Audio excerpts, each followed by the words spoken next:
ഗുരുതരാരോപണങ്ങൾക്ക് പിന്നാലെ Rahul Mankoottathil MLA. Palakkad municipal bus stand ഉദ്ഘാടന ചടങ്ങിൽ നിന്ന് ഒഴിവാക്കി നഗരസഭ. നാളെ വൈകിട്ട് 4-ന് നടക്കുന്ന ഉദ്ഘാടന ചടങ്ങിൽ വിശിഷ്ടാതിഥിയായിട്ടായിരുന്നു എം.എൽ.എ. നിശ്ചയിച്ചിരുന്നത്.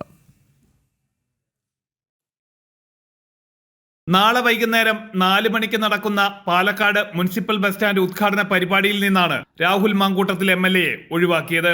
പാലക്കാട് നഗരസഭ വൈസ് ചെയർമാൻ ഇ കൃഷ്ണദാസാണ് എം.എൽ.എ. പരിപാടിയിൽ പങ്കെടുക്കരുതെന്ന് ആവശ്യപ്പെട്ട് കത്ത് നൽകിയത്. നിലവിലെ ആരോപണങ്ങളുടെ പശ്ചാത്തലത്തിൽ എം.എൽ.എ. പരിപാടിയിൽ പങ്കെടുത്താൽ വലിയ പ്രതിഷേധങ്ങൾ ഉണ്ടാകുമെന്നും കത്തിൽ സൂചിപ്പിക്കുന്നു.